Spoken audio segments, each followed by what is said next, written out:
A well-posed, tall blonde man enters the room in a dramatic fashion, his cloak waving behind him in a sudden draft of air. He's Noah, Levi's love interest in the book. A handsome guy, Noah's skin is darker than most Lokari Empire nobles, but only slightly. He's inherited most of his features from the Empress. When he spots me, a smirk appears on his face, his red eyes shine with mischief. Knock, knock! Did I miss anything? Oh my god, his voice. Fashionably late as always, my son. If I missed nothing, there was nothing to miss. This is the Saintess, right? Count Decoris's tomboy daughter. Yes, that's me. You're good at archery, are you not? Better than you are at etiquette, at the very least. Yes, I'm quite good with a bow. Quite. Then you'll be perfect for the role of the Saintess. How can you say that? If a lacking individual takes up such a high role in the hierarchy of the Empire... All the Saintess needs to do is shoot the golden bow and hit the Demon Queen straight in the heart. Then the war will finally be over. Is that not what you want, Mother? I want peace more than anything else. She has a lot more of a British type of accent. I feel like there's more to this statement than I can decipher with my incomplete knowledge about the Lokari Empire politics. I never paid much attention to that aspect of the book when I was reading, too excited about the romance and adventure parts. And Celeste didn't really pay attention during her lessons either. Together we know next to nothing about the Lokari Empire's political situation.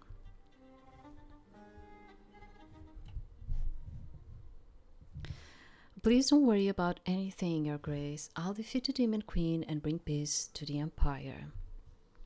Empress Mirelle gives me a long look. After a moment, the confident smirk that Noah inherited from her is back to her face. Excellent, then there's nothing stopping us from proceeding with the mission to defeat the Demon Queen, is there? Noah, you will be the one leading the Saintess quest. Noah's eyes widen. He opens his mouth, then closes it. But you will lead the Saintess quest, and you will take the 20 best men from the palace guard, the mage's tower, and the church to accompany you. And you will leave in a month. In a month? So soon? Shock makes my heart beat erratic. With my current archery skills, I'm nowhere near ready to defeat a powerful enemy so soon. Is there a problem? You said you're great at using the bow, and that's all you need to be successful, Saintess, right? I can't deny her words, and neither can Noah. After all, we're the ones who just made those claims to her. I simply thought we'll have more time to prepare. There is no more time, not with the Demon Queen's army closing in more and more on the capital in recent years. I think you and Saintess are ready enough. But do you question the Emperor's judgment? The Emperor and Noah glare at each other. I have a hard time. There are games that I do not feel that, but with this one, I'm having a hard time sometimes understanding who is talking. That's why I'm like, But I think it has to do with the text box that I'm not actually liking it. It is totally okay. It's just me personally, okay? My personal taste. Noah doesn't respond. He just turns around and walks towards the door. Noah, you will prepare for the quest and depart in a month. As you wish, Your Majesty. You will accompany the Saintess and my son on their quests as well, High Priest Elijah. The Saintess quest will be an important moment in the history of the Lokari's Empire. I wouldn't want to miss witnessing the Saintess defeat the Demon Queen. I will organize a ball to celebrate the finding of the Saintess tomorrow evening. Be sure to attend, all of you. We all reply we'll be there, and after some final departing words, we are dismissed. After the audience, I ask everyone to give me some time alone. I'm too overwhelmed by the recent events. I need some time to think. I take a sheet of paper and a quill and I begin to scribble down my thoughts. I survived my death event, the demon attack in the woods near the Aquarius mansion. That's why Levi is likely to continue to love Celeste and not become interested in anybody else. I'm not really the Celeste Levi loves, though. I have her memories and a portion of her skills, but I'm basically Celine in Celeste's body. I'm not just Celeste recollecting a past life. Instead, I, Celine, have taken over Celeste's body as a pivotal moment of her life. Does that mean Celeste is really dead? I don't sense her presence living in my body, which is a relief, truth be told. I prefer being alone with my thoughts. Still, the idea of her passing is sad, even if I'm conflicted about her treatment to Levi. What were the two components needed to defeat the Demon Queen again? The first one is firing an arrow imbued with the Golden Bow's light magic at the Demon Queen's heart and actually hitting the target, so I'll need to practice both archery and assessing the bow's magic.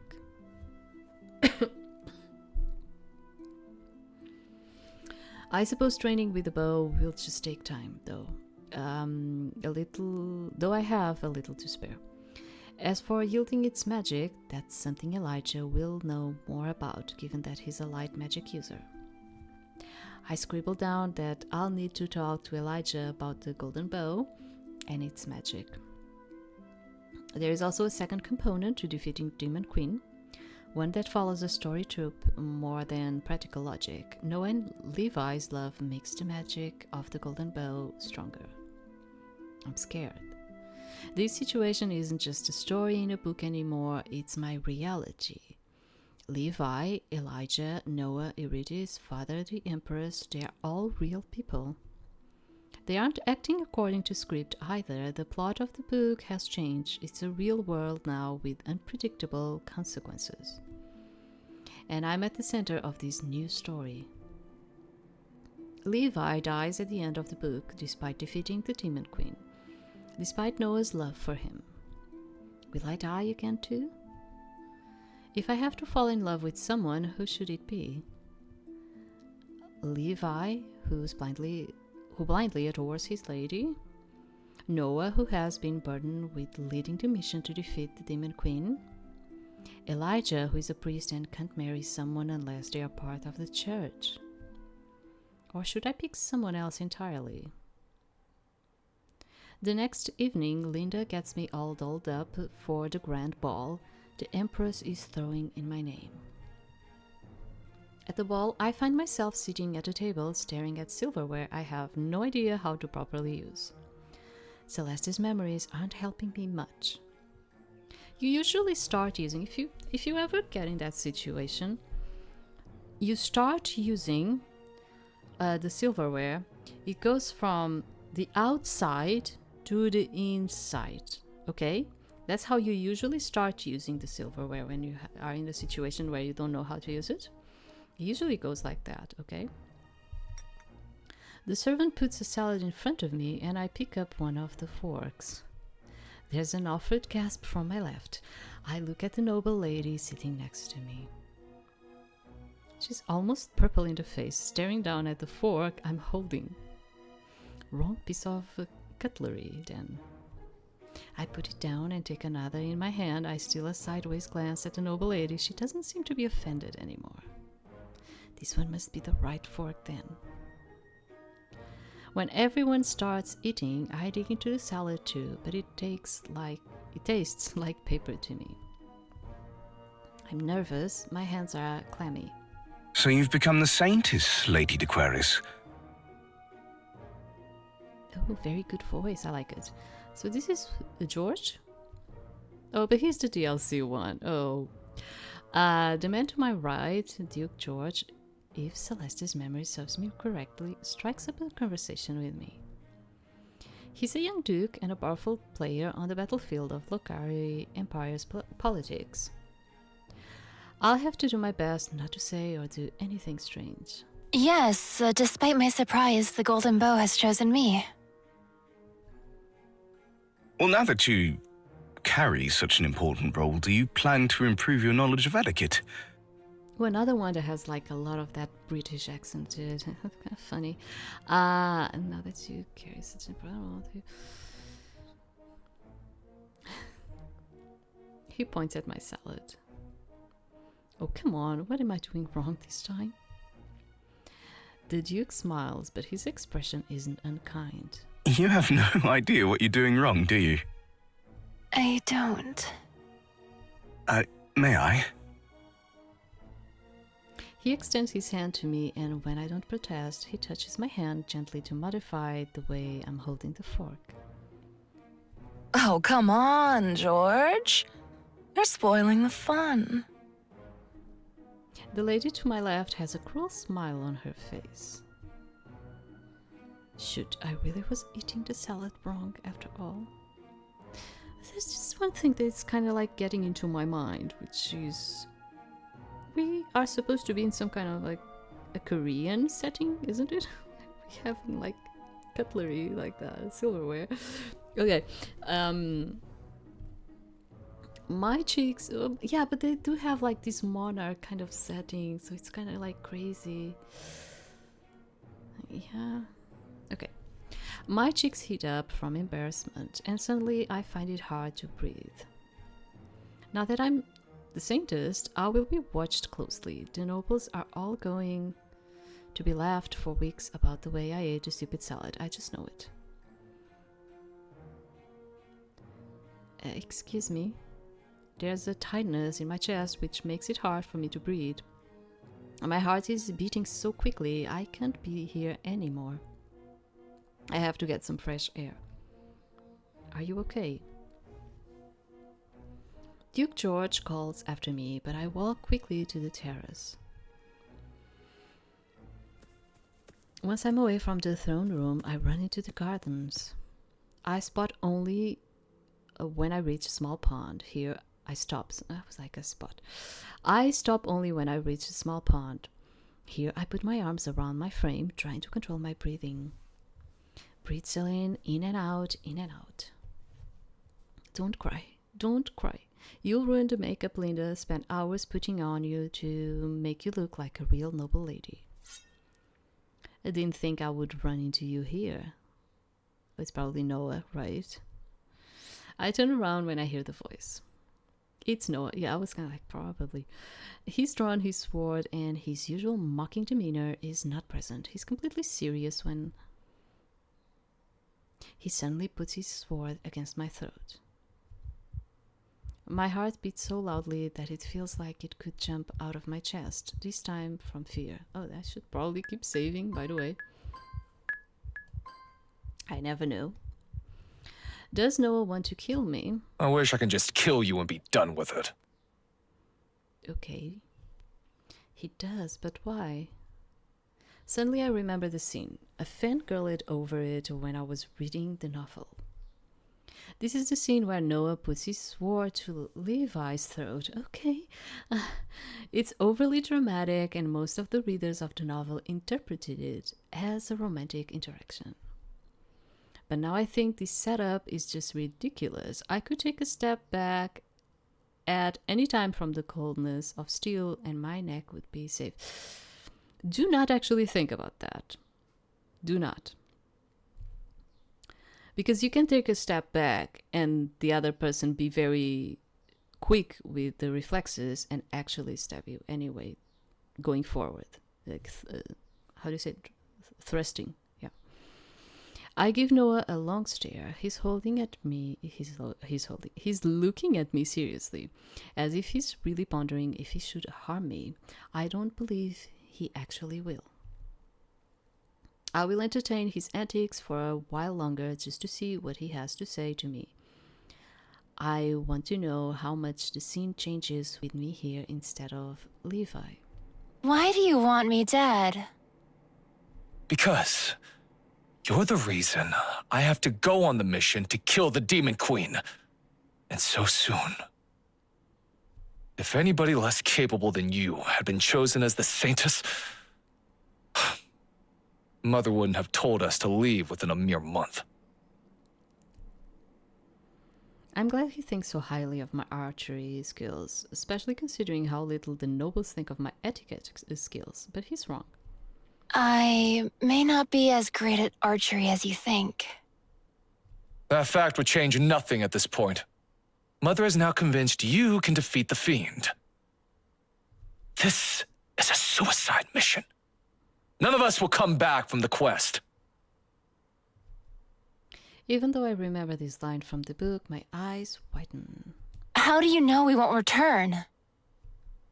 His words almost feel oddly like foreshadowing for what happens in the book. Noah seems to seriously believe what he's saying. 20 people going deep into demon-ravaged lands to enter the Demon Queen's castle and kill her. What could possibly go wrong? He's really convinced we're going to die on this quest. I can see the desperation in his eyes. Can't you convince your mother to postpone the day we leave or to increase the amount of people we can bring with us? I've already tried. She doesn't want to listen. It's almost if she wants to set us up for failure. I feel like there's a lot about the relationship between the Empress and Noah that I don't understand. It's painful to watch him suffer under the heavy weight of so much doubt. Look, I'm afraid of the mission too. But I don't want to give up. I won't just roll over and die. I'll keep fighting until the very end. No matter how the mission ends, I want to be sure I've done everything I can to fulfill my role properly. Oh, it doesn't have. Okay. You think giving your best is going to be enough to defeat the Demon Queen? Are you not afraid of death? I am very afraid, but what else am I supposed to do? What would people think if I just hid in the countryside in my father's mansion? The citizens of Lokari Empire have waited 2 decades for the Saintess. I may not fully believe in it myself, but I can't simply give up. We have a month until we leave. I'll spend that time improving myself. You are the crown prince. You should lead by example as well. Should lead. Sorry, I said lead. You should lead. Sorry. You're right. I can't just give up. I must also see the mission through until the end. Yeah, I'm sure you'll do great on the quest. I'm sure you'll do great on the quest. I hear you are an impressive fighter. I'm not as sure we'll succeed as you are, but you have given me something to think about. I don't want you to die, Your Highness. Please don't dwell on failures so much. I'll try. Just know he's fine. We are teammates now, I suppose. I like the sound of that. I'll continue trying to get Mother to delay the deadline for us to leave. I would appreciate more time to train. Right. Time to go back to the ball then. Without sparing me another glance, Noah walks past me towards the terrace. I look out at the water on the lake and take a few deep breaths.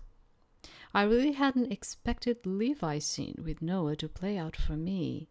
I also didn't end up responding the way Levi would have done. Our encounter didn't turn romantic at all. Yet my heart is beating quickly regardless because I'm still scared about so many things. The stress is catching up to me. I fall to my knees on the soft grass. I can't hold back my tears any longer. I'm tired, I'm terrified, I want it all to stop.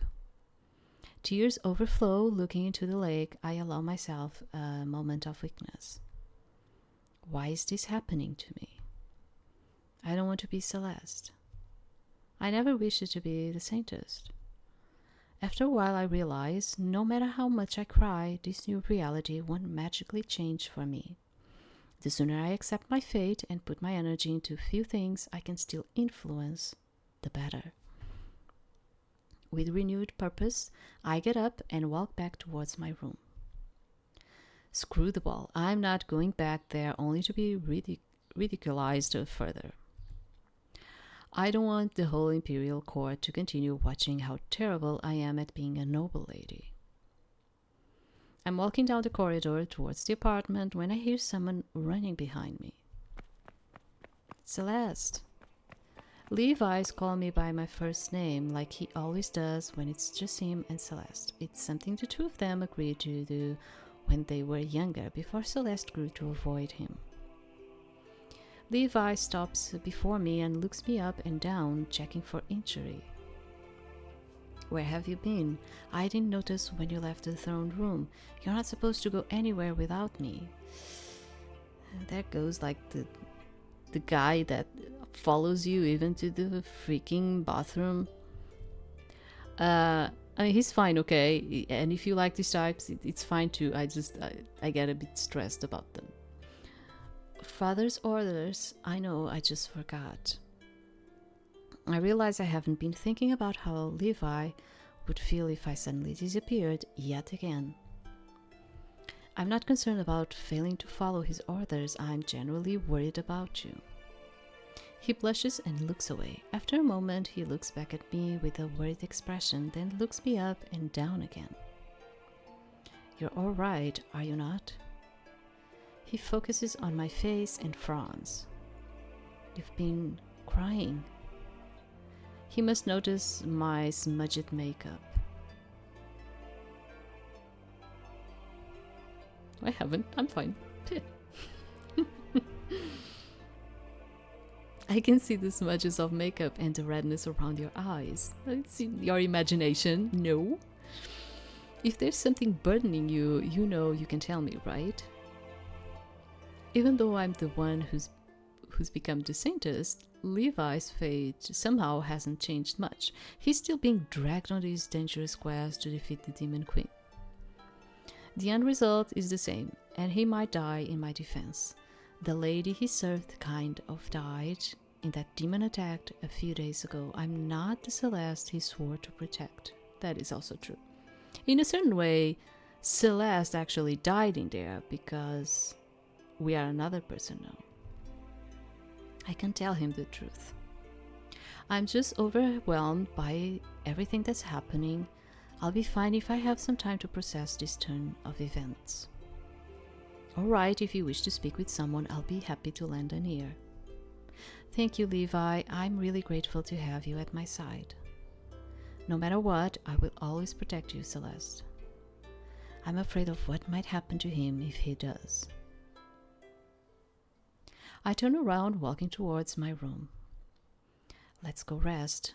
We've got a long day ahead of us tomorrow, time to start training for the quest. The next day, I begin training with the Golden Bow on the palace training grounds. Much as expected, due to its elaborate design, the bow proves difficult to use. I send arrow after arrow flying at targets, but I only hit once out of every 10 times.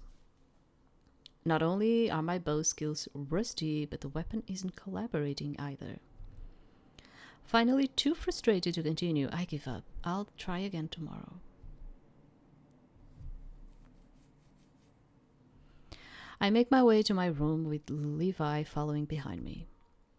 This is a suicide mission. We're not going to come back to Solace alive. Please, Noah, don't say such things in public. What if someone hears you? At the end of the corridor, two people stand to the side talking. The one who said something about a suicide mission is Noah, and the other is probably Elijah. I don't know. After our conversation in the garden the other day, his words don't shock me. What does surprise me, though, is that he's openly talking about his feelings with someone else. Oh no, it's another person. Because I thought it was going to be the priest one. I hide behind a pillar and take a peek at the other person. The dark-skinned knight with her hair in buns must be Tariq, Noah's right hand and the leader of the palace guards. She's wearing armor with Lokari Empire's royal insignia on her chest, characteristic of the guards. The leader of the mission should believe in the quest's success. You can't be heard doubting our ability to defeat the Demon Queen. It's just, I have a really bad feeling about Mother's request, Tariq. Why is she pushing us to go on to the Demon Queen's castle so soon? Why can't we wait a few months until everyone feels ready and has practice fighting as a team? We can go against the Emperor's orders, you know that. She said her reason for the rush is that the demon army keeps getting closer and closer to the capital. Yet the fiends are at least 3 weeks' journey away from Solace on horseback, and they haven't made any significant movement towards us in at least a decade. We've got time. The Empress seems to have a different opinion on the matter. I just don't trust her. No, what you say... Watch what you're saying. What if... Suddenly she turns around and unsheathes her sword. Who's there? She noticed me. I prefer to step out. I step out and from behind a pillar, revealing myself. Oh, if it isn't Saintess, welcome. Hello. How much of our conversation did you overheard? I told you, Your Highness, you should be more careful. I'm sorry for eavesdropping, I was just curious. Noah takes a step closer to me. Oh, you were curious about me. I didn't say. He leans in closer to me, his face level with mine. I didn't know you were interested in me, Celeste. That's not what I meant. I am very pleased to win your attention. If you want to know more about me, how about we get together for tea? I'm not... Would tomorrow afternoon be okay for you? He's not letting me get a word in edgewise. Anger rises in my heart. I'm not interested in you. I take a few steps back, putting distance between us again. Noah chuckles. I don't appreciate your flirting with me. Is that what I'm doing? You clearly are. The other day he wanted to kill me, and today he's playing with me. What a frustrating guy. I'm leaving. I rush towards my rooms, my footsteps heavy. I feel furious at Noah for clearly making fun of me. Levi follows behind me like a shadow. It's not Levi, sorry, Levi.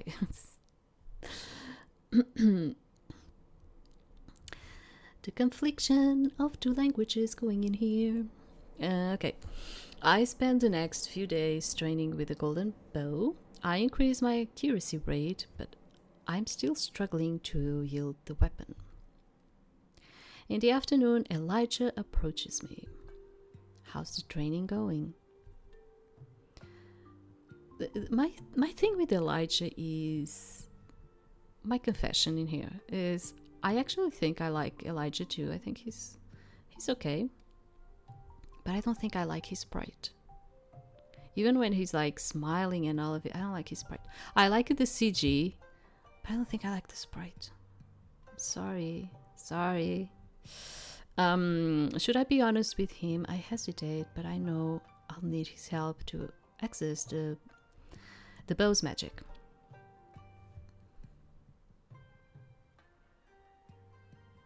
So training's not been going great. Honestly, the training's not going great. I feel like the bow is fighting me for control. The bow is supposed to be semi-sentient. The issue may very well be that it hasn't yet fully accepted you. Hasn't fully accepted me? What should I do to make the artifact approve of me? Unfortunately, I don't know. I wanted to ask you something. Ever since I was chosen as the Saintess, you're the High Priest, so you know a lot about holy magic, is that right? as much as a human possibly can. I'm the strongest light magic user in the Empire. Ah, that's right, I remember that part from the book. Everyone thought Elijah would become the saint, but on his 18th birthday he didn't get chosen. The previous high priest abdicated at that time and passed on the role to Elijah. That's how Elijah came to have such a high position at such a young age. The novel also said Elijah's light magic is abnormally strong. Could you teach me about light magic? Sure, but you have no magic of your own. You know that, right? I nod. Celeste was never a magic user, and that fact didn't change when I took over her body. But I have to defeat the Demon Queen with the Golden Bow's magic, right? So is there a way for me to access it? Ah yes, artifacts like the Golden Bow do carry their own magic. You don't have to have a magical affinity of your own to use their power. Although already being trained in yielding magic would help you understand more easily how the bow's magic is used. I can at least explain the basics to you, and then with practice, I'm sure you'll catch on. Please teach me what you know about using an artifact's holy magic. Sure. Elijah moves behind me, touching the hand I'm using to aim the golden bow. Close your eyes, I will pour some of my light magic into you so that you can understand how magic flows through the human body. To access the golden bow's magic, you have to pull some of that magic towards you and let it enter your body. Be open to it, don't struggle against the power. I close my eyes like Elijah commands. I feel his grip on my hand growing firmer. He's standing behind me, his chest pressed against my back so I can feel the heat of his body touching mine. The contact is quite intimate and makes my cheeks flush with embarrassment. Then I feel Elijah's magic enter my body. It's a gentle stream, not as strong as when he examined me for injuries a few days ago. Still, I can feel the magic coursing through my veins. Relax against Elijah. The feeling is so comforting that my body relaxes against Elijah's, leaning back against him more. Ah, so cozy. I hear a chuckle behind me and Elijah lets go of my hand, taking a step back.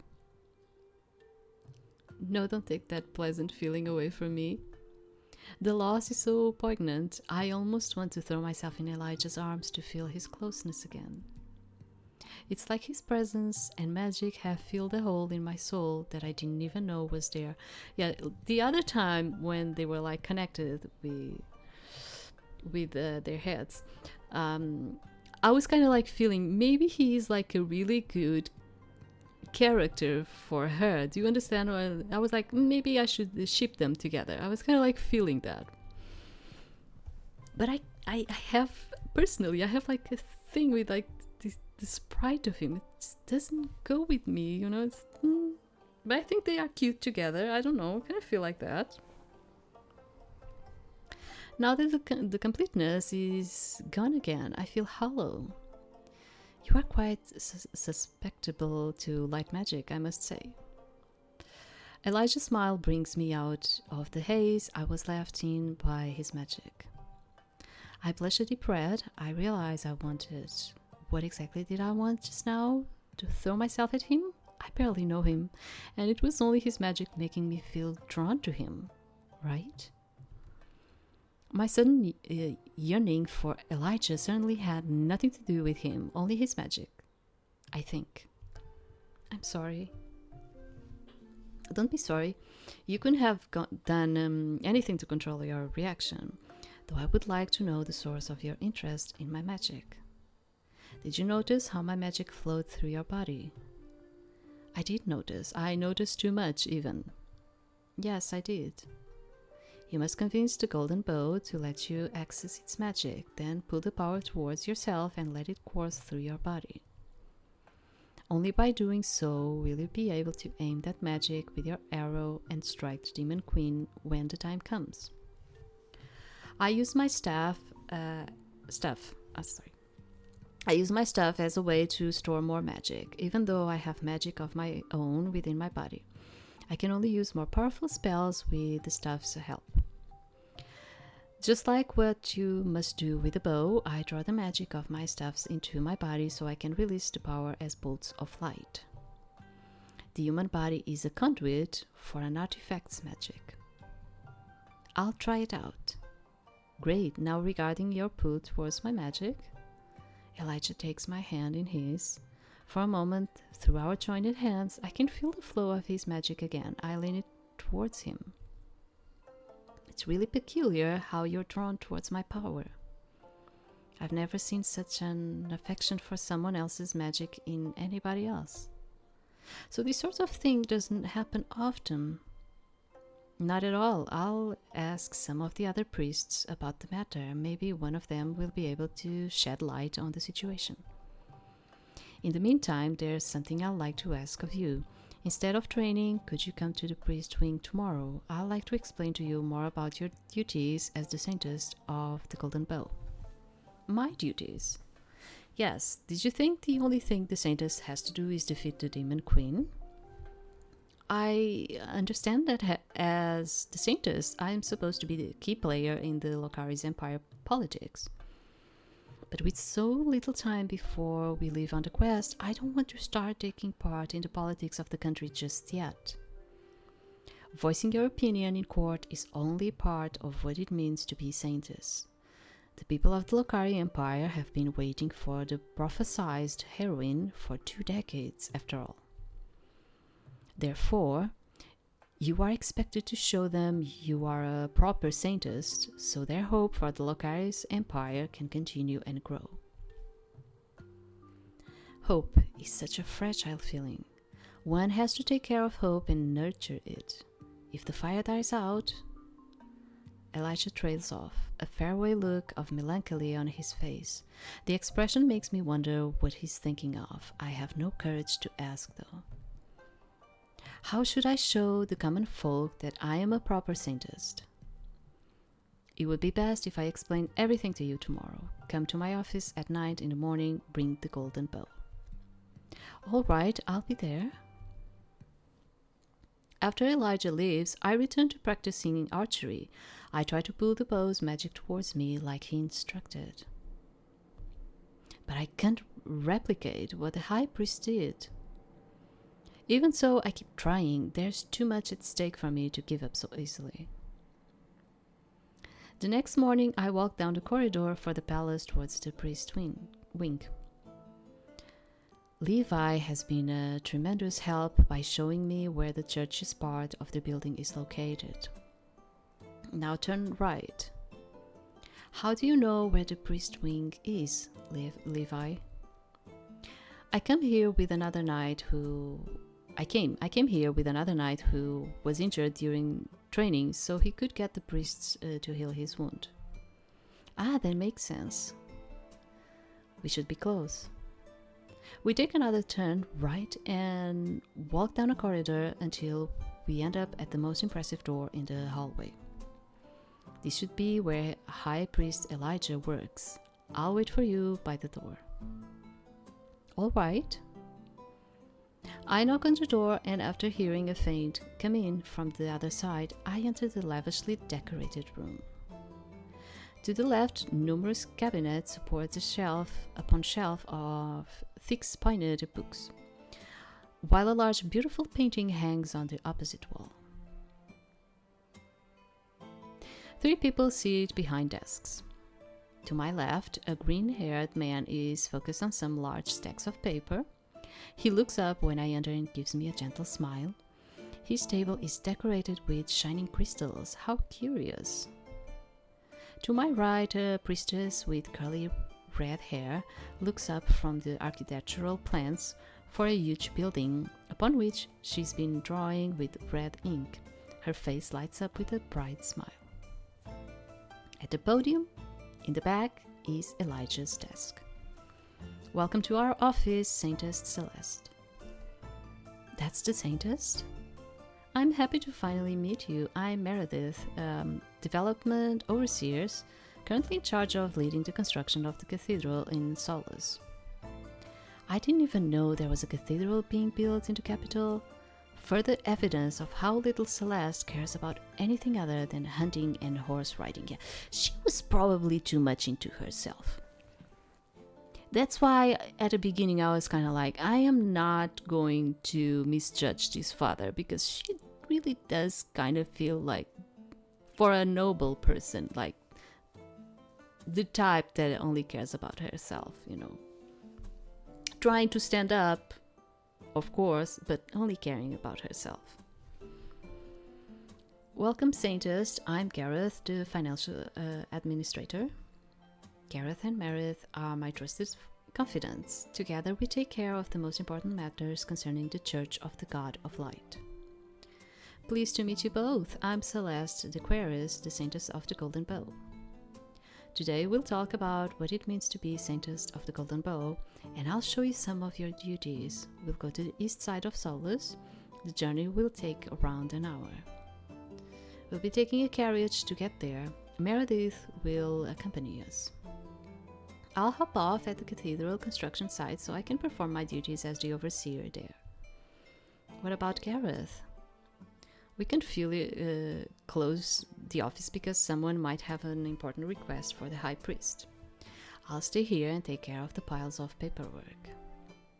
Gareth gestures to the stacks of paper on his desk, but his gentleness doesn't change into a skull. Sorry. Maybe he likes working with documents? I like to work with documents. I love to work with records and archives. It's like my favorite thing. Like, they are disappearing nowadays, but those are the things that I love the most to work with. And it's a pity they are disappearing because I really like. But yeah, I've got something for you, Saintess. Of course, if we're talking about like account or something like that, like I'm going to be like, no, I don't like that. Not that, no. For me, yes, here. Meredith takes a package from the shelf behind me and hands it to me, barely hiding her excitement. What is it? A proper outfit for the Saintess. Clothes. You can use my living room to get dressed. Elijah gestures to the door near the podium on which his desk stands. Meredith walks towards the entrance. Puzzled, I followed her. We enter a cozy living room with beige and brown decor. Vegetation is even more plentiful here than in the office. Does the High Priest like plants? Ah, yes. He believes nature is a gift from God. That's why he surrounds himself with plants and takes good care of them. Do you not think the same way about plants? I believe everything that surrounds us has been created by the God of Light, but I don't attach a special meaning to plants. For example, the cathedral we're building in Solus is a way for us, the faithful, to prove to God we are using the abilities He has given us so we can accomplish amazing things. The cathedral, once built, will be the largest building in the capital. It will be proof of what we can achieve with our hands and minds. That sounds wonderful. Gareth, on the other hand, is enamored with rare and more beautiful creations of the God of Light, especially gems and jewels. That's why he surrounds himself with gleaming items, as you've seen on his table. Also, he's constantly looking to establish new crystal mines on behalf of the church. The crystal mines that belong to the church are the source of most of our wealth. So to sum up, everyone in the church sees different creations of the God of Light as signs of his godhood. You can find your own way to worship God as well.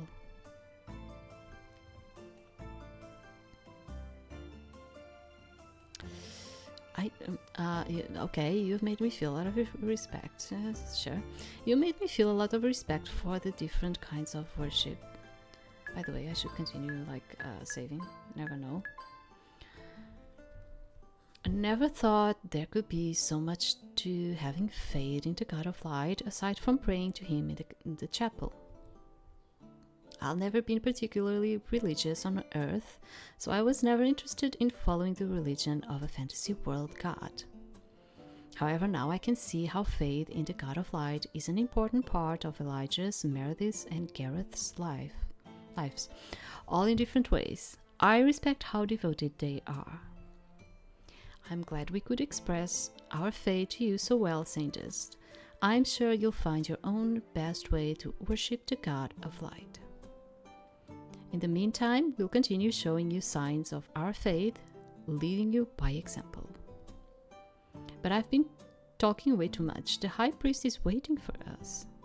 Open the package, please.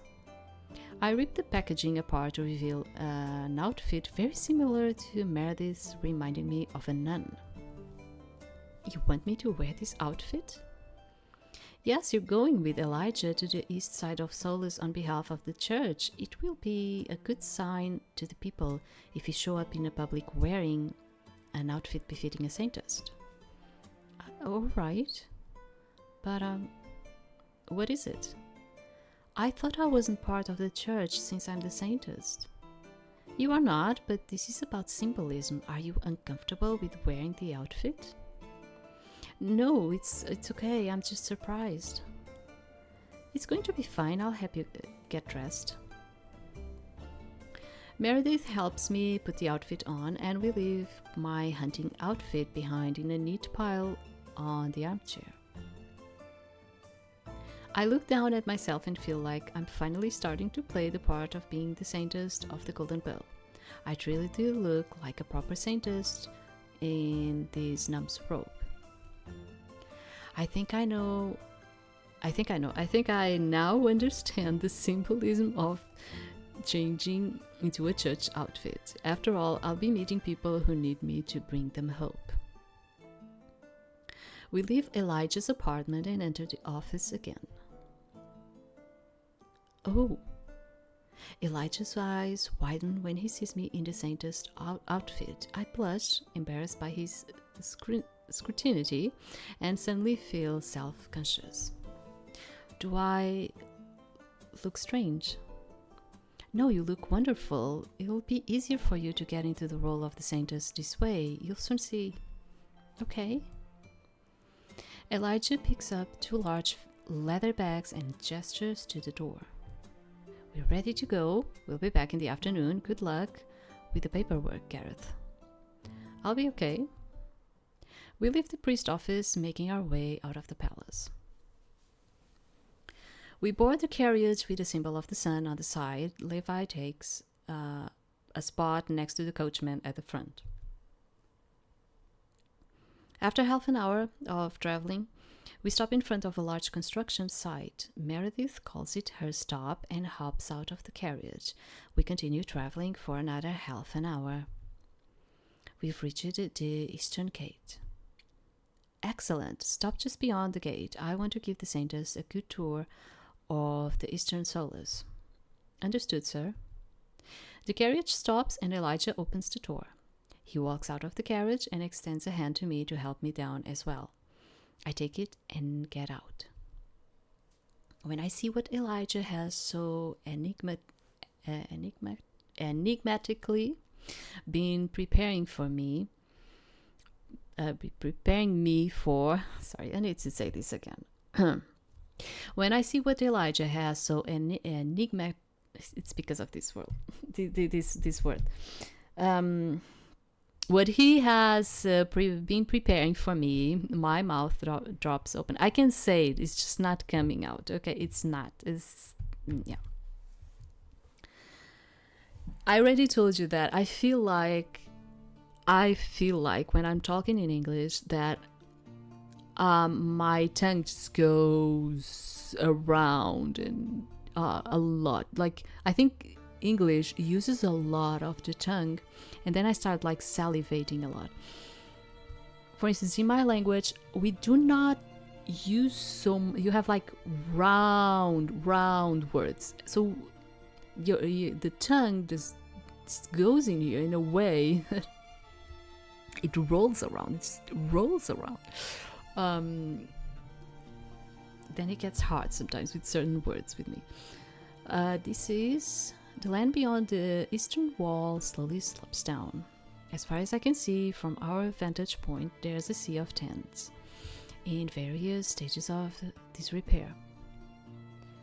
I wouldn't say that it's the same thing with the American type of English. I don't feel like you have it as much, but with the British one, we roll along a lot the tongue. It's rolling a lot. And the English that I've learned was the British one, so yeah. They are made of clothes of various colors, whatever kind of material their owners could get a hold. The area smells of unwashed bodies and excrement. What is this place? The soulless nobody speaks about. The warfront is to the east, and it's moving towards the capital with each passing year. That means each year, some citizens of the Locarius Empire lose their homes in demons' attacks.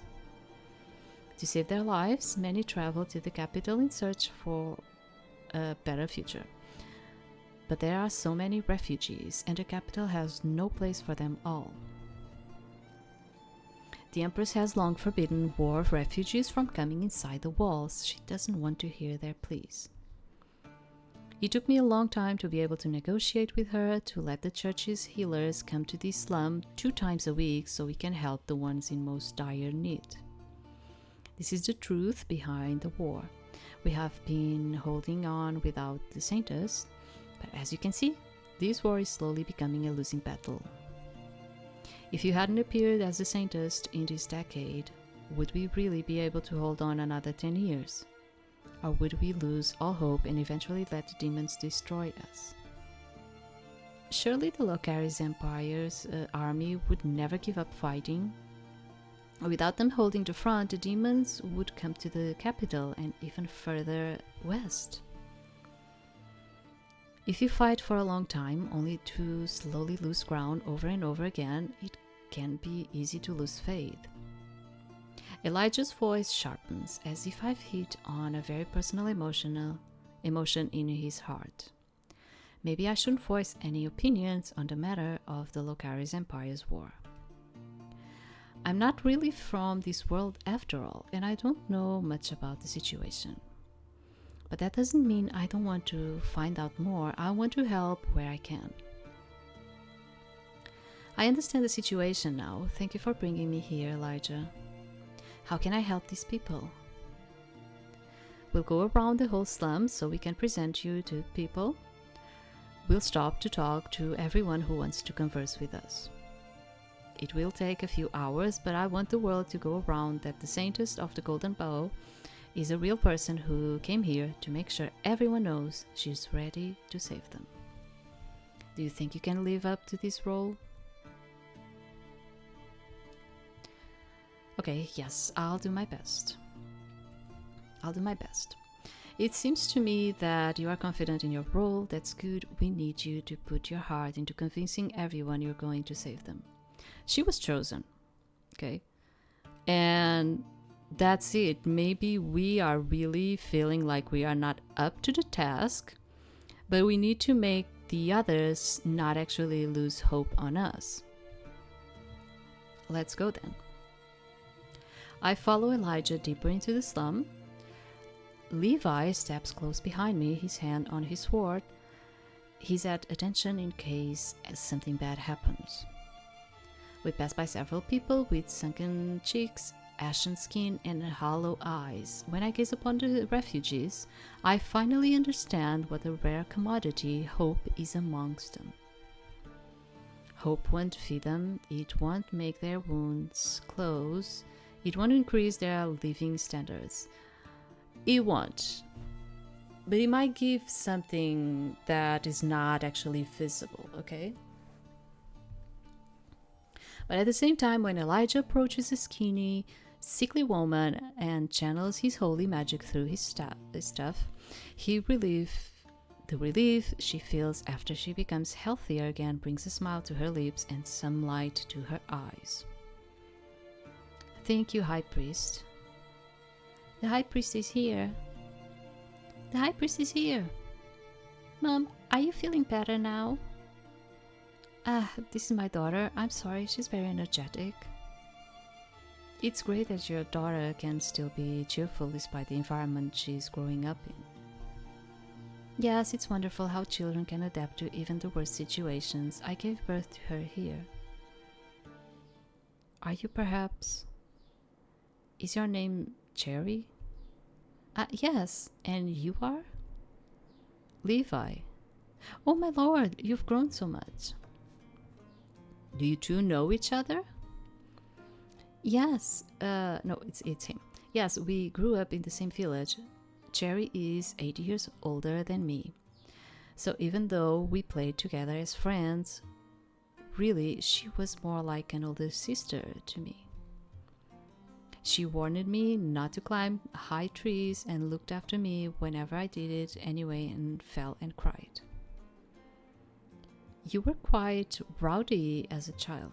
They have like 8 years of difference and she already has a child. So, how old is she and when did she actually got pregnant? Huh. Because I mean, yeah, wait.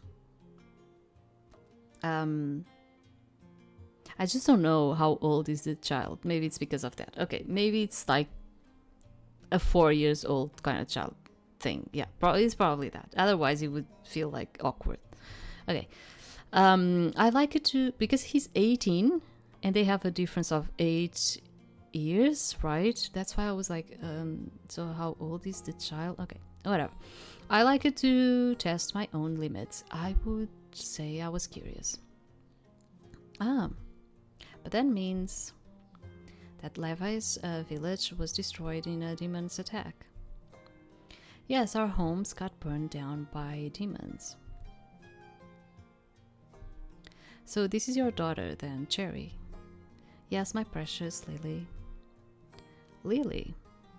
She looks so much like you did when you were a child. That's why I thought I might know you. She does really have my face, doesn't she? Lily runs up to me and tugs at the bottom of my skirt. Who are you? I've never seen you here before. Are you a new nun? I kneel down in front of the girl to put my face level with hers. I'm the Saintess of the Golden Bow.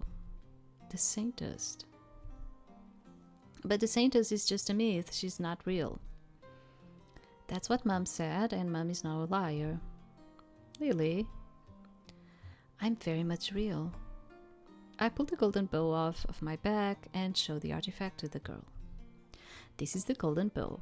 Only I can yield it, so it seems. Will you defeat the Demon Queen with it? That's the plan. Mom says if the Demon Queen is ever defeated, we can go back home to rebuild the village she comes from.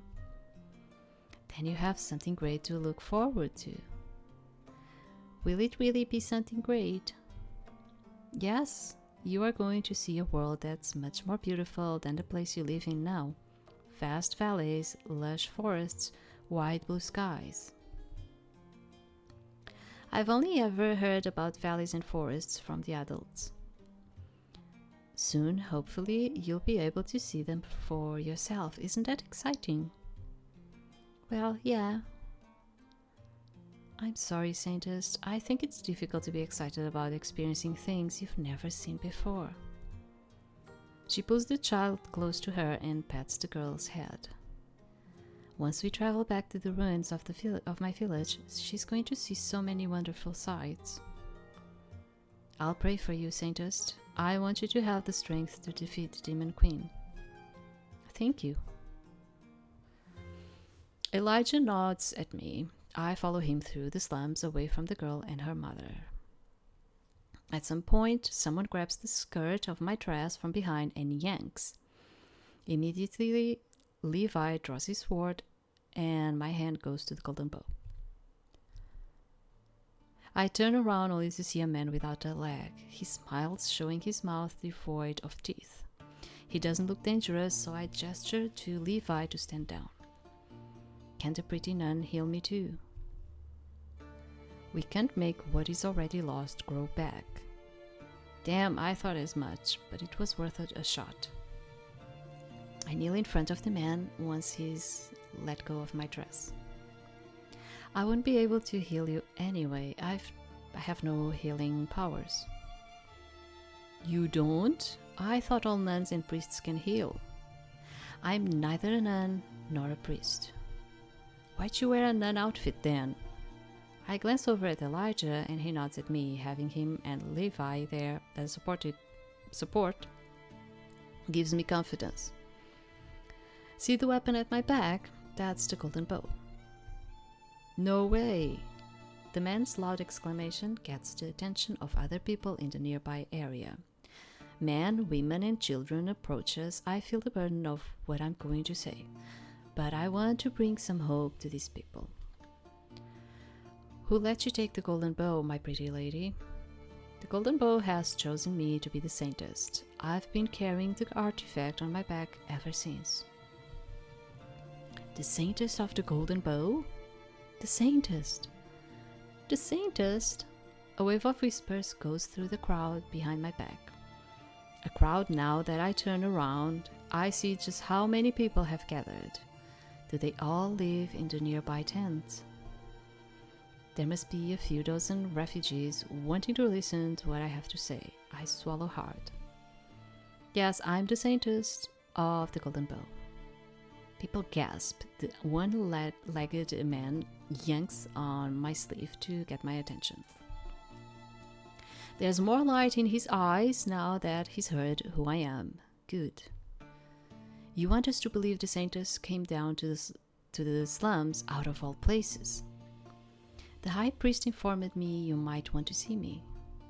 I didn't know about the Eastern Solace, but the high priest has shown me your situation. I may not be able to do as much as he can manage. I cannot heal you. I don't have such power. But I want all of you to know. The golden bow has already chosen its Saintess. I'm the Saintess, and I'll do everything in my power to defeat the Demon Queen and end the war. The crowd behind me cheers and pushes closer towards me. Move out of the way, I want to see the Saintess. I want to take a good look at her too. I want to see if she's real. I hear Levi take out his sword, but Elijah puts a hand on his arm, shaking his head. Please stop trying to get closer. You are making the Saintess uncomfortable. But people still try to push in closer to me. Elijah looks at my panicked expression and sighs. I expected this might happen. And you didn't tell me it could? Don't you want to bring hope to people regardless of their desperation? See how lively they all became. Word that the Saintess has come to the slums will spread far and wide now. But the situation is dangerous. Levi and I will protect you.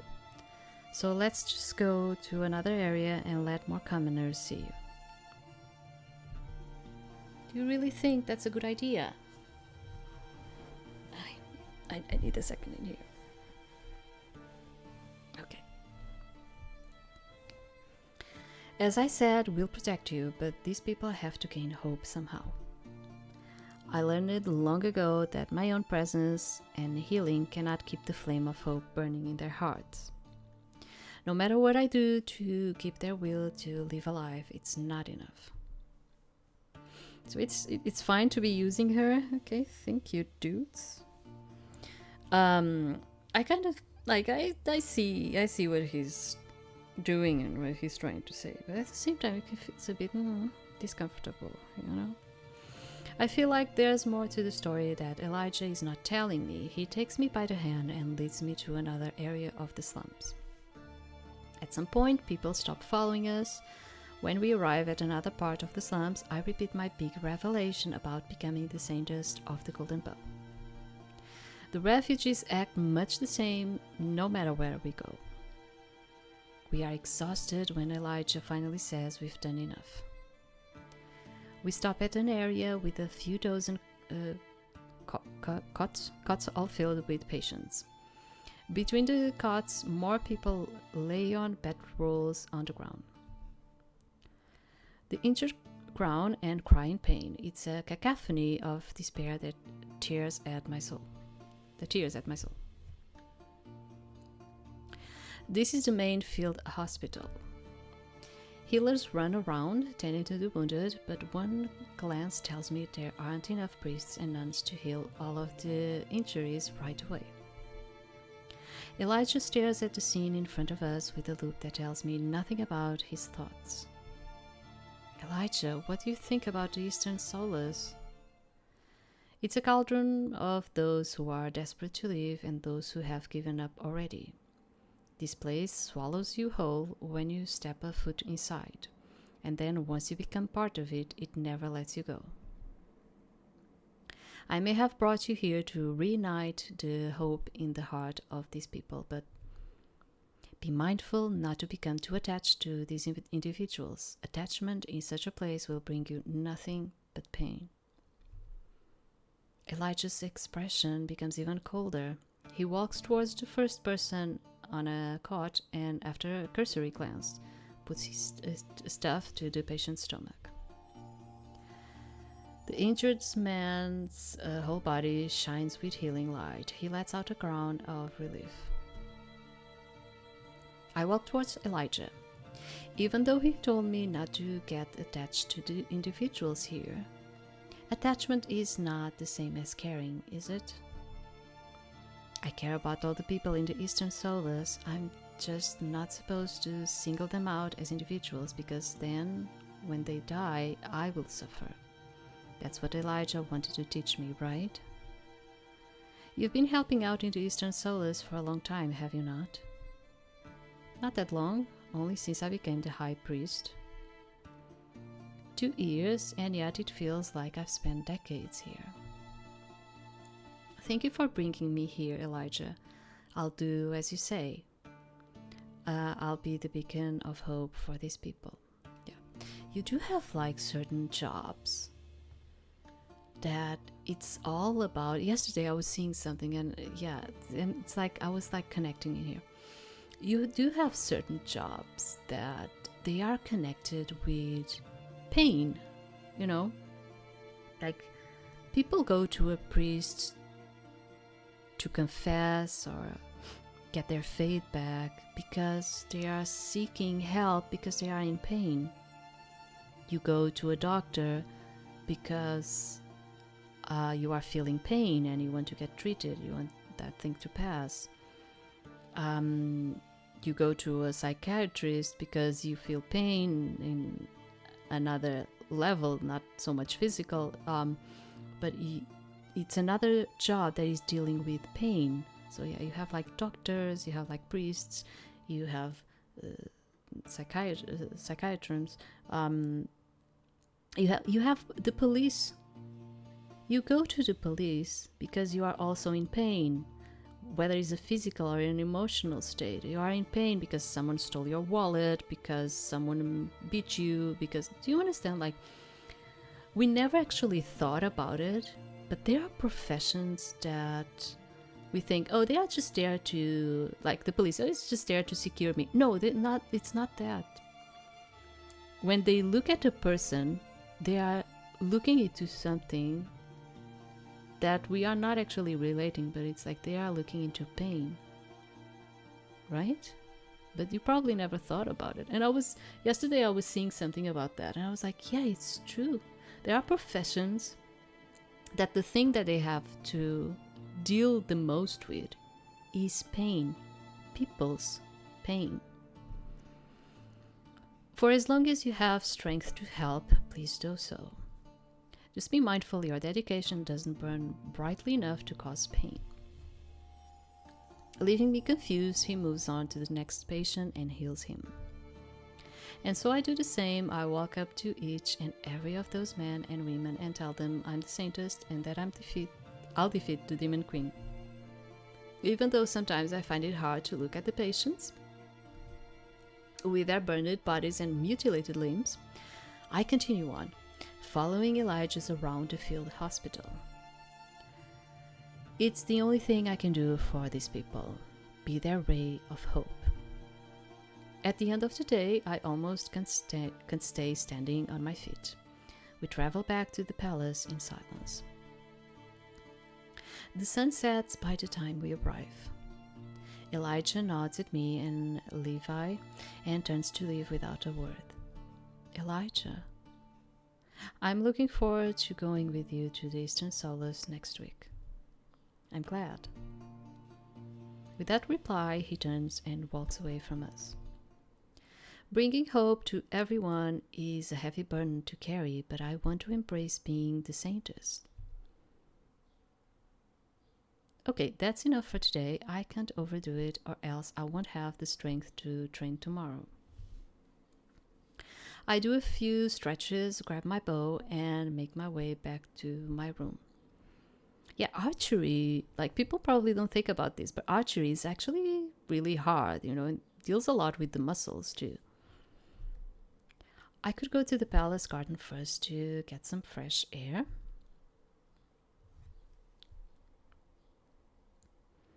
So who are we going to encounter in the garden, since they are kind of like leading us in there? Maybe you find like different people if you go like one way or the other. I wonder, because I think you would feel tempted to just go to the garden because you're like, oh, someone is going to be there. What if I go straight home and I find someone too? I want to know. Okay, it's Noah's. See, I was like, As I return to my room, I'm again faced with an unexpected encounter. Celeste, fancy running into you again. I fear I can say the same, Your Highness. And here I was, waiting for the opportunity to apologize to you. Apologize? Quite unexpected of me, isn't it? Well, I'm glad you finally changed your mind about teasing me, Your Highness. About teasing you, you mean the way I'm keeping you on your toes. We both know that's quite entertaining for both of us. No way. But no, I wanted to say sorry about the other day in the garden. I was overly dramatic. Aren't you always? You could say that. Still, we can certainly agree that putting a sword to your throat is on another level than our usual conversations or even the way I act towards Mother. Should I give you to some privacy? You don't have to, Tarek. I don't think I properly introduced you to Celeste. She's the head of the palace guards, isn't she? That's not what I meant. Tarek is also like a mother to me. She's been my personal guard since I was little, before I promoted her to be my right hand, the person who keeps order in the palace on my behalf. It always warms my heart when you speak so highly of me. How could I not? You've always supported me, even when I had nobody to rely on. With Noah's antagonistic attitude towards his mother, I suppose he values found family more than found family. Okay, I suppose he values found family more than blood relations. Maybe you say it like this, but the way the sentence is put, I don't actually like it that much. But yeah, okay, I understood. What do you think about your father? The father didn't seem to be like great either, so I just met him. Yeah, that's true. The other one would probably give me, but I'm trying to do this like if it was me. So I'm like, it would be, honestly. No, it's better not to ask. It might be a touchy subject, considering this strained relationship between Noah and his mother. As I told you, I'm not a busybody. I'm not. So I always try to like, yeah. I think about my own difficult situation with Celeste's father. I wouldn't want anyone to ask me about him. Is there something on your mind? No, it's nothing important. Being part of the royal family must be difficult. I can't even imagine carrying such a heavy burden on my shoulders. I think the burden you carry as the Saintess is also heavy. I suppose that's true. Celeste, I may sometimes be overly dramatic, impulsive even. It's just the way I deal with the world. But that doesn't mean I'm not sincere when I apologize to you. I really am sorry for the other day. I didn't mean to scare you. It's okay, I'm not too angry about it anymore. But you are still a little angry. A little. Very well, I can accept that. I often find that anger is a great source of motivation to drive one forward. I hope you will use that energy well.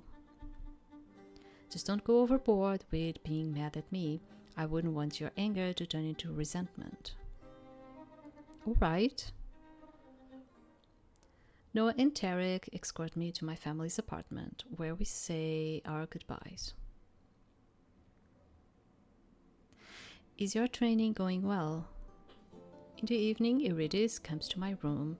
I'm happy to have her company. So Eurydice. But Eurydice is not written like this, right? Eurydice.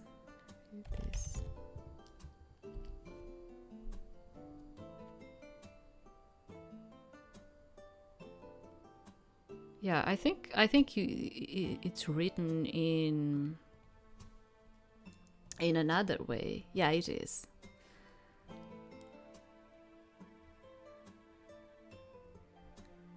It's supposed to be.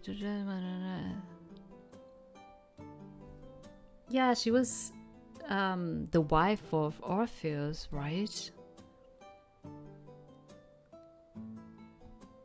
I'm sorry, this has nothing to do with it. It's just that I was like thinking about the mythological kind of thing.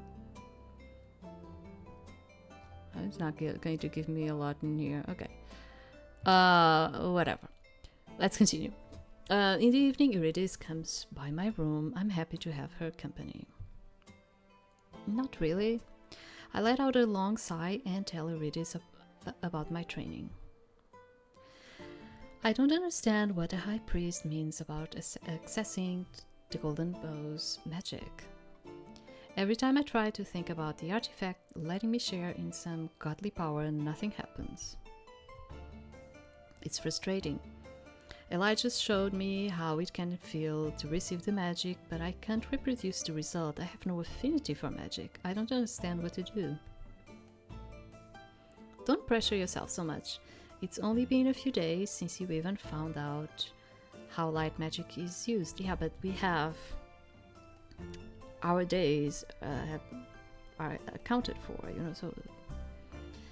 You're right, I should be more patient. I'm just annoyed because the golden bow is so clunky in its design that aiming is hard as well. I glare at the offending object which rests next to my bed. It's like the golden bow is actively resisting me. I don't think that's possible. Elijah said the golden bow is semi-sentient. Well, it did have the will to choose its saint. I always thought choosing was all it could do, though, except for killing the demon queen and acting as a normal weapon. The golden bow is a mystery, that's for sure. You should take some time off to relax. I can't. Not when I know I have so little time to train. You're not going to be any good at learning how to wield the bow if you just train constantly. The human body and mind have to take breaks from time to time. I know what we should do. Lady Penelope is organizing a tea party on the terrace outside the throne room in 3 days. Who is Lady Penelope? She was the one that was with the other prince. George, I think, yeah. The Duchess of Ventis. I look through Celeste's memories but come up with no information about the Duchess or Ventis. I have no idea whom you're talking about. You sat next to her during the last ball. I feel myself going pale, then red. Duchess Penelope was the one who wanted me to embarrass myself further during dinner. That's not a good idea. I don't want to go to her tea party. No, definitely not. The Duchy of Saintess is known for its lavender fields and beautiful gardens. They also make the best honey in the empire. Now that you're the Saintess, the Duchess invited us to her tea party. Many other important people will be there too. All the more reason why I shouldn't go. Please, Lady Letitia asking me to convince you to come. Viscountess Letitia is a friend of Eurydice. Her family, I know, they own vast fields and the people working for them produce the majority of grain in the empire. Letitia is kind and compassionate. She took Eurydice into her entourage 2 years ago, elevating Eurydice's status in society. Lady Letitia said that now that you have such a high standing in society, you should take part in the politics of the empire more often, Celeste. You're going on the quest now, but once you return home, you will still be the Saintess. You have the chance to be very influential if you use your opportunities correctly. Nothing bad will happen with myself and Lady Letitia around. Let's do another save, by the way. Please, Celeste. When Eurydice begs me like this, I find her pleas hard to refuse. I don't want to go, but she has a point. I am planning to survive the mission. That fact means I'll have a future life beyond just fighting against the Demon Queen. I will return to the palace and then I'll have to hone my manners. I don't want to end up an important player in the politics of the empire, but I also don't want to become an embarrassment to both myself and my sister. Alright, I'll go. With a heavy heart, I agree to Eurydice's request. Really? Yes, really, don't ask me again or I might change my mind. Eurydice grabs my hands and jumps up and down, squealing. Now you're the one not acting like a noble lady. Oh, come on, don't pretend like you care about acting prim and proper now. Thank you, Celeste. I have a bad feeling about the tea party. Now that I've agreed to go through, I'll have to keep my word and do so no matter what. Aim and release. I spent the next 2 days practicing archery with renewed purpose. I mean, she would probably have time to just do her practice in archery and also practice some etiquette, right? Why are we just putting in our minds that, oh, she's going to be there, 8 hours practicing? I don't think so, you know. The threat of the Demon Queen's army feels more real to me after having witnessed the plight of the refugees in the Eastern Solos. This war isn't just part of the story anymore, it's really happening. I miss again. The Golden Bow doesn't want to listen to me. I feel like it's actively fighting me. Amen. That idea is ridiculous though, isn't it? It's just a bow with magic. It couldn't really be sentient like Elijah said, or could it? Release. Yet I'm living in a fantasy world, so isn't everything theoretically possible? I know there are some bounds to magic, but I haven't been thoroughly trained on the topic, so I'm not sure of the specifics. I miss again. Stupid bow. Even so, I don't give up. I aim and shoot again, I miss again and again. Sometimes I hit the target, only to miss over and over again once more. Ouch, ouch, ouch, ouch.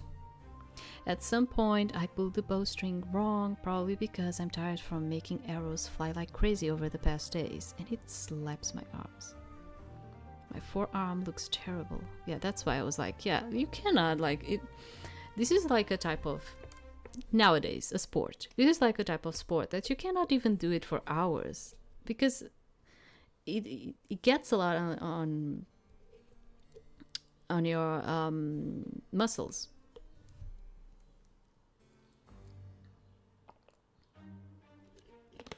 So yeah, I don't think so. There's a long cut there, and when I touch the skin around the bleeding wound, I feel even more pain. It's going to bruise. I try to use the bow again, but the pain is too much for me to handle. I can continue with the practice like this. And I'll bleed out if no first aid is applied. Come to think of it, even if I do get this bandage, I still won't be able to practice. Wielding the bow will hurt too much. I need magical healing as well. Healing magic is still a strange concept to me as someone from the earth. Yet only magic would indeed close the wound quickly and allow me to continue my training. I look around trying to find Levi. I see him engaged in mock combat with one of the other knights. Let's go to our priest if we can find him. I don't want Levi to find out I'm injured. From what I can see in the Celeste's memories, he always flips out whenever his lady is hurt. I sneak behind the training knights to the barracks, where I find a jug of fresh water and clean cloth. I tap the wound with a wet cloth. Ouch! Blood keeps pooling from the injury and my arm is swelling now. I really do have to seek out a healer if I want to continue practicing. I bandage the wound with dry cloth and sneak out from the barracks towards the palace. I know the way to the priest wing now. I shouldn't need much time to get this wound healed and return here. I pass by the chapel, the doors open, so I peek inside.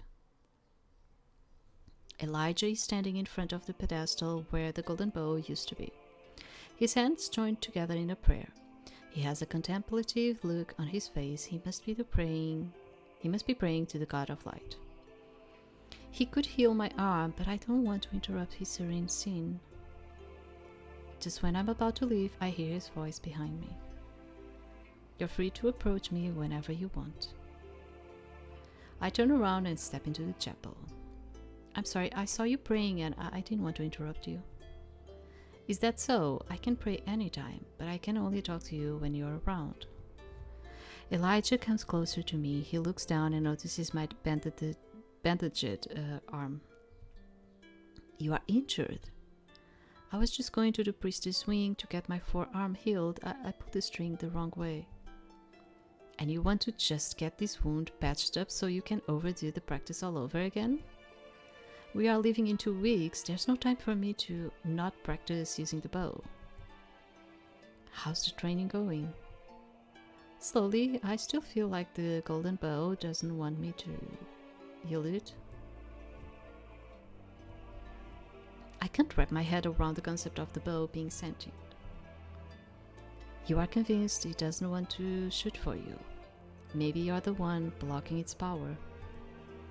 Maybe he's right. I'm an uneducated person who has no comprehension of magic. Perhaps I'm rejecting the golden bow instead of the other way around.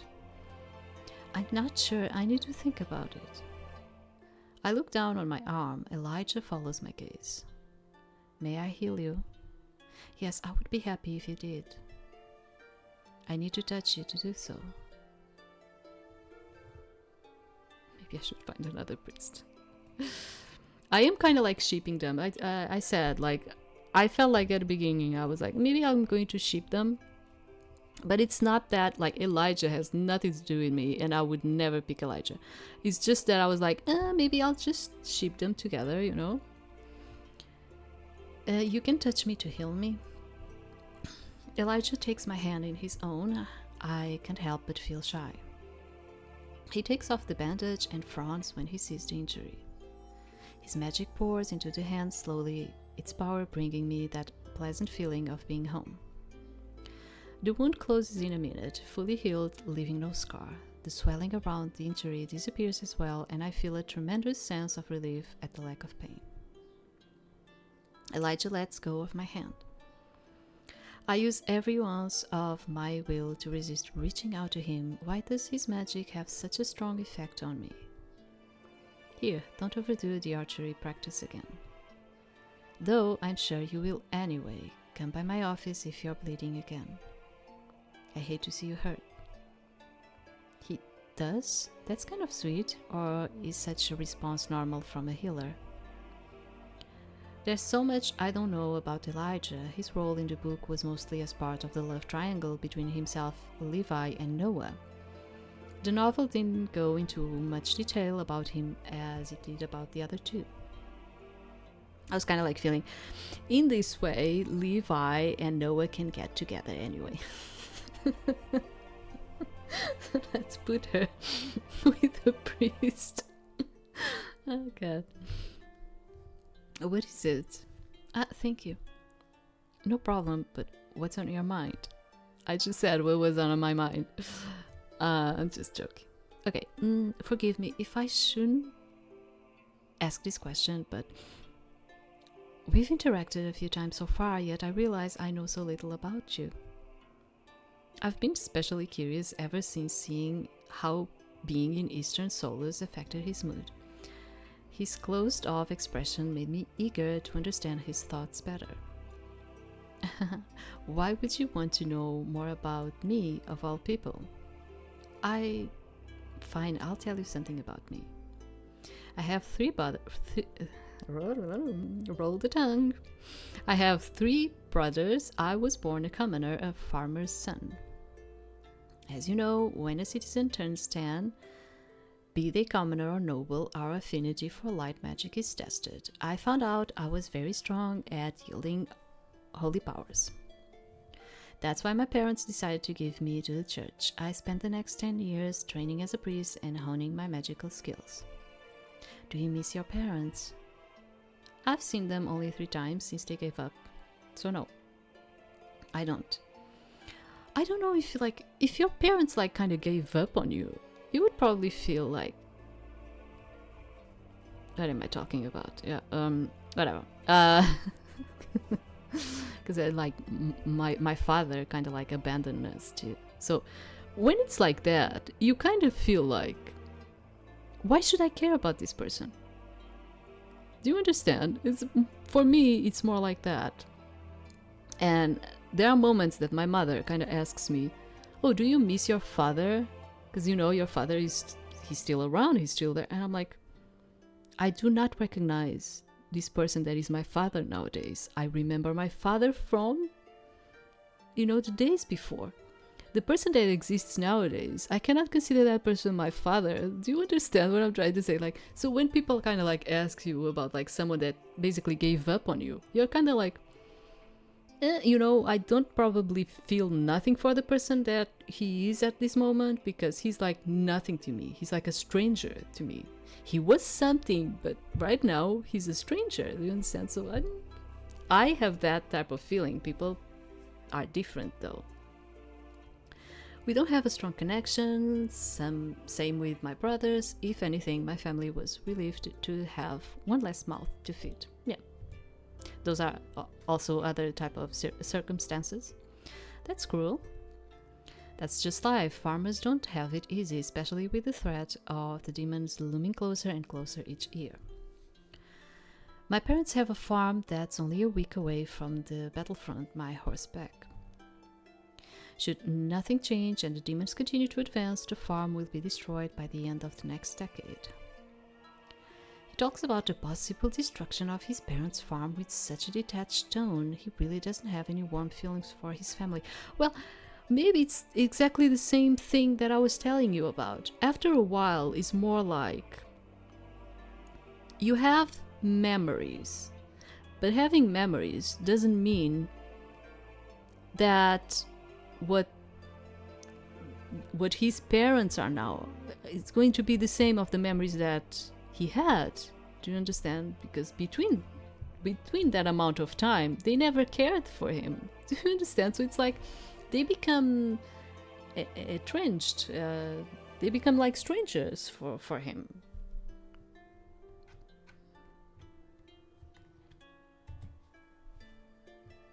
My colleagues from the church quickly became my family, Gareth and Meredith mostly. We all graduated from the church's collegium together 2 years ago. A month later I turned 18, so it was time for me to test to become the saint. Many people thought I would be the chosen one, given my strong affinity for holy magic. I even took some archery training to prepare. realizing the odds were high for me to be the saint, though I'm nowhere near very skilled at shooting the bow. Yet the golden bow didn't choose me. However, the time came for the head of the church to change. So knowing I wasn't the saint and taking into account my achievements and skills, the previous high priest nominated me for the position. I was selected and become the new high priest. I've held the role ever since. Do you like being the high priest? It's a lot of paperwork and making major decisions. I do enjoy the job most of the time. Has the information I've given you about me satisfied your curiosity? Yes, thank you for sharing more about yourself with me. Now then, I need to return to the office. It was nice chatting with you, Saintess. We should talk more often. I nod. Elijah gives me one final smile and then walks out of the chapel. I return to the training grounds. Levi hasn't noticed my absence. Oh, great. I'm glad. I didn't want to worry him. I take the golden bow in my hands and stare it down. You're not going to win against me. So she went to the grounds again. I knock at an arrow in the bow again and aim. I continue training until I tire myself out. Great girl. Yes, just do that. The next day comes and it's time for the Duchess Penelope's tea party. I almost want to pretend I have forgotten about the occasion, especially when Eurydice and Linda waltz into my room to get me ready for the outing. The tea party is a more informal affair than a ball or an audience with the Empress, so I opt for a more modest dress. We arrive at the terrace outside of the throne room just in time for the event. Tables are set up and laden with so many kinds of colorful cakes that my mouth waters. If only I wasn't a noble lady, I'm supposed to mind my manners and eat daintily. Otherwise, I would have taken a full cake of each flavor all for myself. Considering how physically demanding archery training was, I could use some extra calories anyway. That's Duchess Penelope. Let's approach and greet her. The war is nothing. It's so far away and doesn't concern those of us who are in the capital. Why should we worry about something that will never bother us? You are right, Lady Penelope. Are the demons even real? I hold back a long sigh. Listening to Duchess Penelope only makes me side even more firmly with George's beliefs. He isn't here today, though. This tea party seems to be a woman's only event. Even if it weren't, though, I doubt Penelope would have invited her nemesis to her private gathering. I mean, have any of us ever even seen a demon? What if they are nothing more than a myth? Eurydice gives me a look, clearly telling me to hold back my comments. Yet I can't stand by and listen to the Duchess' stupidity any longer. I have, you know. Have what? I've seen a demon. Penelope looks between me and Eurydice. Her cruel smile from the night of the ball returns, and my blood freezes in my veins. Well, if it isn't the daughters of the Count Aquarius, Eurydice and the Saintess, Celeste, was it? That's right. Hello, Lady Penelope. Thank you for inviting us to your tea party. I thought it would be entertaining if we got to talk to the Saintess, considering her reputation. So tell me, Lady Celeste, what makes you claim that demons are real? It's because I fought against one. It had a long claws, leathery wings, and a scorpion tail. Duke George confirmed that it was an imp. Oh, did he now? Yes, and if demons weren't real, like you're saying, why would the war have gone on for so long? Why would people have waited for the Saintess to come for 20 years? It's because nobody else but the Saintess can defeat the Demon Queen. Kind of feel like now she's kind of like acting in a very dainty kind of way, but I don't know. So the soldiers have to continue standing their ground against the demons until I'm able to defeat the fiend. If, as you suggest, money is pulled from supporting the war efforts, don't you think wave after wave of demons will close in on the capital, eventually sweeping you and your followers' comfortable lives away? Who are you to tell me what I should believe and how I should lead my political faction? Alright, that's enough for now. How about we get the tea party properly started? A lady with a braid of long orange hair interrupts us. Eurydice seems relieved at the sight of her. She must be the Viscountess Letitia. Lady Penelope huffs. She walks over to one of the cake tables. When she turns around again, she claps her hands and has a smile on her face that could almost be considered pleasant. As suggested by our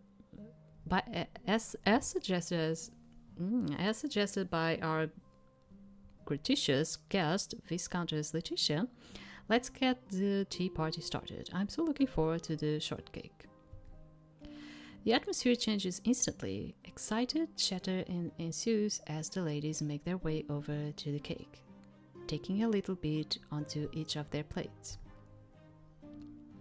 Servants are nearby, but we're supposed to choose cakes for ourselves today. Eurydice sits down with Lady Letitia's entourage. I'm not sure where I should sit. I don't recognize anybody else except my sister and her favorite lady. Sit down with us. Relief washes over me. I take a seat next to Eurydice. There's one more free seat next to me, but nobody takes it. Amongst small talk, we dig into the cake. The talk at Viscountess Letitia's table is much more pleasant than any conversation with Lady Penelope. I relax. At some point, Lady Letitia gives me a pointed look. You really should be more careful about what you're saying, Lady Celeste, for your own good. But what Duchess Penelope said was just stupid. The other ladies give me startled looks. Letitia lets out a long sigh. That's what I'm talking about. It's fine to have your own opinion. Nobody will force you to agree with her. But you're the Saintess now, an important person in the political climate of the Locaris Empire. You may not feel like your role has changed, especially since your reputation still follows you. However, people are listening carefully to everything you say or do. You are a public figure now. I'm sorry that I'm so inadequate. Duchess Penelope doesn't believe the war is important. Duke George has the opposite opinion. If you wish, you may formally join the side of either of them, or you may choose to stay politically neutral like I am. I think becoming like neutral, it also means that you are not doing nothing. Do you understand? So when it comes to pick like a faction, I feel like I don't want to be just the one that it's just like in there between and doesn't do actually nothing, you know, one way or another. You are focused on the quest to defeat the Demon Queen now, but a time will come when you'll return from your journey and you will still be the Saintess. Think carefully on what you want to do. Right. It may be that the demon army will disperse once their leader is slain, or we may have to fight the remaining demon hordes for decades to come. The debate between Penelope and George may become unimportant, or it may grow into the most heated topic in the court. Be mindful of what impact your words have and choose them wisely. Thank you for your advice. And you needed her to tell you that, girl? The Viscountess has really given me something to think about for the future. I've been so focused on my training that I haven't thoroughly considered the politics of my situation yet. I mean, if we're talking about like situations like this of nobility, you really just cannot do like she did and just spit it out, things like that. You cannot. Yeah. Lady Letitia is right though. The Saintess is more than just a tool to end the war. I'll think carefully about what you said. What's with the long faces? Someone slides into the seat next to me. A man? What's a man doing at an all-girls party? It's Noah. I turn around to see Noah sitting next to me with a wide grin on his face. Noah, what are you doing here? I was taking a break from work and decided to go for a walk in the gardens. I saw you having a fun tea party, so I figured I'll crash it. Just like that? You figure you'll crash it? I like him, but I kind of decided from the start that I was kind of like ship her with the priest guy, so yeah, more like that. Although I really think I wanted to do George, but he's the DLC guy, so we're not even probably going to get nothing. I don't know. Perks of being the crown prince. This table is talking about such serious matters, though. Why don't you ladies enjoy yourselves more? Especially you, Celeste. I hear you're training really hard.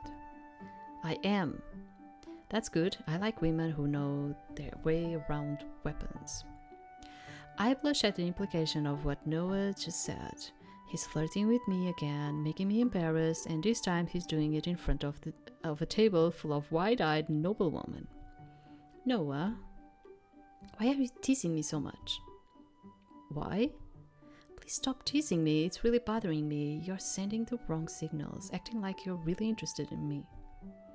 You don't know me enough to be so casual with me. I shouldn't be this casual with him either, but his words set the tone for this exchange, and now I can't hold back the bite from my voice.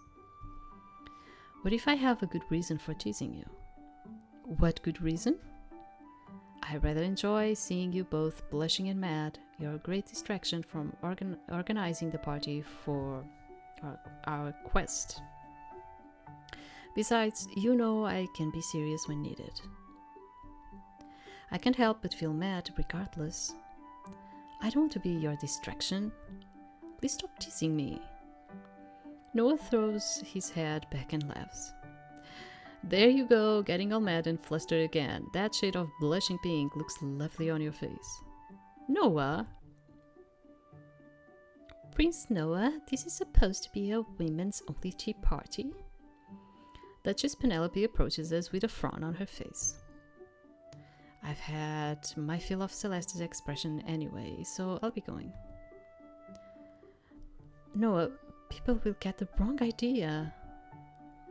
Have you ever seen me care what the court says about me? I hadn't. They called him the Mad Prince though, and he was really living up to his name right now. Bye Celeste, good luck on your training. Goodbye ladies, the cake was excellent. He managed to snag a bite of cake during our conversation, and now he loads a bunch of cakes onto a plate before finally walking off.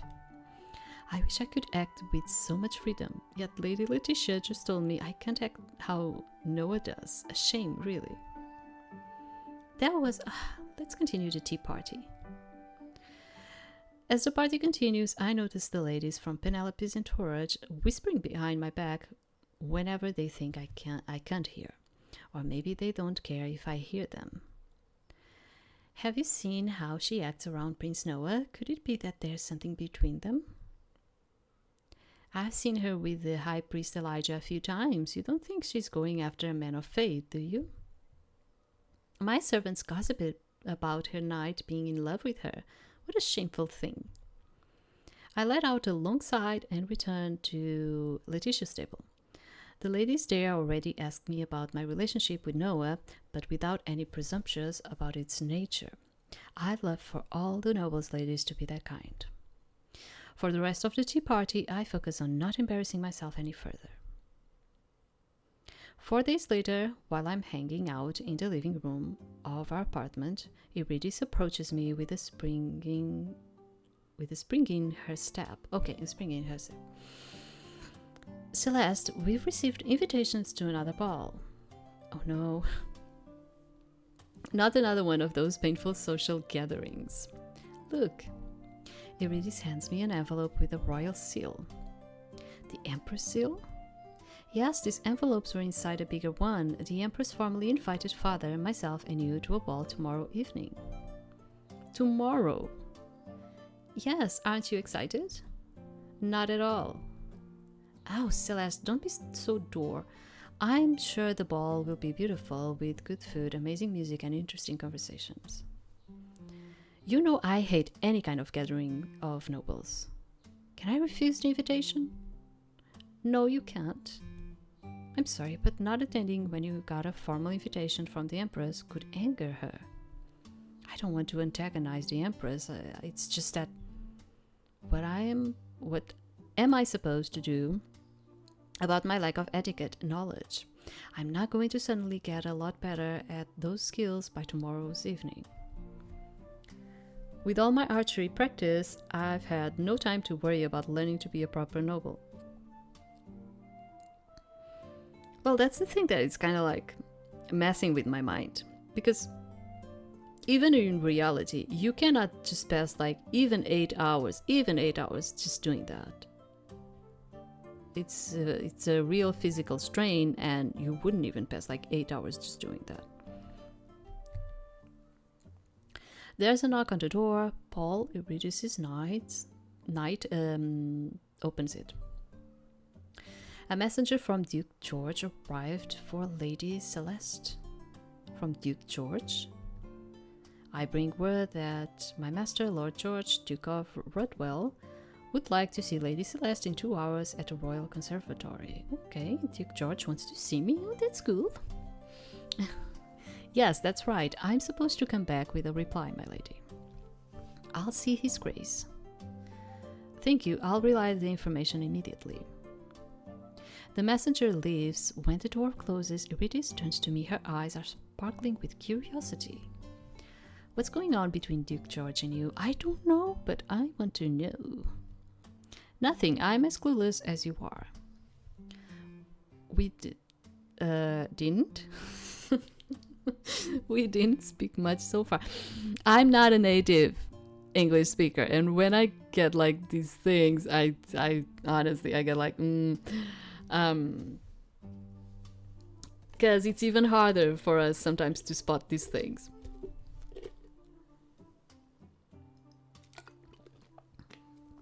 We didn't speak much so far. He's a kind man, but I know very little about him. Duke George, kind? He's always come off to me as a cold and very closed off person. Yeah, I kind of have like that sensation about him too, but I like those. That's not how he acts towards me. How curious. I wonder what he wants from me this time. No way to find out except going to see him, I suppose. I'll call Linda and let you get ready in peace. And I'll send word that we are going to the ball. If we must.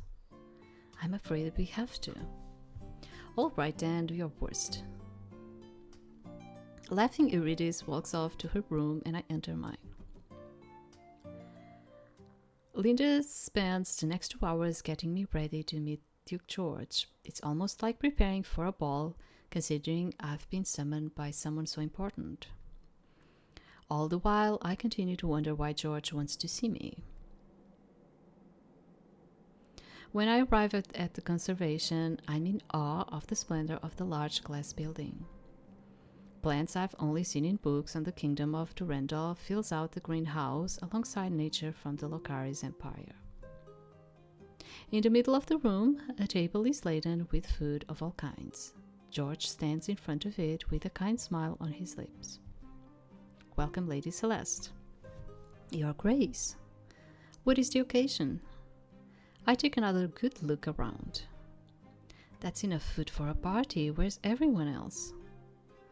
There's only one servant in attendance standing by the glass wall, trying to be as inconspicuous as possible. Levi takes a spot next to him. There will be nobody else coming. It will be just you and I. I haven't eaten lunch yet, so I thought I'd like to partake in the meal with you. You want to eat with me? Yes, that's right. I would go even further. I have a proposal for you. So that's why you actually invited us in here, right? I'd like to offer you a private etiquette lesson. Okay. You what? I notice your lack of proper table manners during the last ball. I can't fix your lack of knowledge in one sitting, but I'd at least like to help prevent you from getting embarrassed in front of the court. Why do you want to help me? Perhaps I have an interest in you and would like you to feel better in your skin as a noble lady. An interest? What does he really want from us? He is a strategist, I bet, because he's on the side of the war. So what is he thinking about gaining from this? What kind of interest? Nothing suspicious, I assure you. Now will you accept my offer of help? George is offering me exactly what I need right now. With tomorrow's ball coming up, I'm already stressed about my guaranteed poor performance at the table. If you can help me feel more at ease during the ball, maybe I'll actually be able to tolerate the social gatherings.